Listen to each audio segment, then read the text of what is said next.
ఏం చెప్పాలి, ఎలా స్టార్ట్ చేయాలి, ఎక్కడ స్టార్ట్ చేయాలి? Shiva growth and his journey, వాడి ఫాస్ట్నెస్, వాడి అప్రోచ్, వాడి relations maintenance, in every aspect Shiva is very dynamic. ఒక చిన్న ఫోటోగ్రాఫర్గా అప్పుడప్పుడే రీల్ కెమెరాలు వెళ్ళిపోయి డిజిటల్ అనేటువంటిది స్టార్ట్ అవుతున్నటువంటి టైంలో తను వచ్చాడు. ఆ టెక్నాలజీ ఎంత ఫాస్ట్గా పెరిగిందో శివ కూడా అంత ఫాస్ట్గా గ్రోత్ అయ్యాడు. ముఖ్యంగా the way he maintains relations with one and all.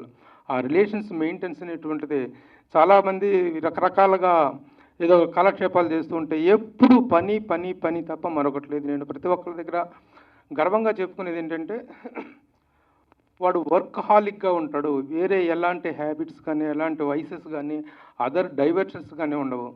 ఎప్పుడు చూసినా ఏదో ఒక పని చేసుకోవాలి, ఈ వచ్చినటువంటి పర్పస్ నెరవేరాలి, ఇక్కడ మనం had to establish my self అనేటువంటి ఆ జీలు, ఆ ఎంతూజియాజము, ఆ ఎయిమ్ ఓరియంటెడ్ జర్నీ అనేటువంటిది తను ఈ రోజున ఒక నిర్మాతగా ఇంట్రడ్యూస్ చేసే స్థాయికి తను వెళ్ళటం.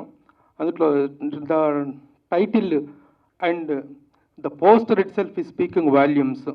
ఒక మంచి యూత్ ఓరియంటెడ్ లవ్ స్టోరీ అనేటువంటిది వస్తే దాన్ని కరెక్ట్గా ప్రమోట్ చేయగలిగితే ఇలాంటి సినిమాల సక్సెస్ అనేటువంటిది స్కై ఈజ్ ద లిమిట్ అనే స్థాయికి వెళ్తుంది అనేటువంటి కాన్ఫిడెన్స్ నాకుంది. ఎందుకంటే గతంలో కూడా చాలా ఇలాంటి డబ్బింగ్ సినిమాలు లాంగ్వేజ్ బ్యారియర్స్కి అవేగా అద్భుతమైనటువంటి విజయాలు సాధించినటువంటి సందర్భాలు మనం చూసాము.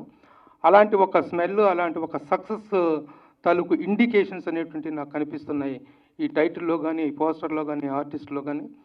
Definitely I hope and I wish Shiva as a producer, ఇప్పుడు డబ్బింగ్ ప్రొడ్యూసర్గా ఇంట్రడ్యూస్ అయినప్పటికీ ముందు ముందు ఒక స్ట్రైట్ ప్రొడ్యూసర్గా కూడా తను మంచి విజయాన్ని అందుకుంటాడు.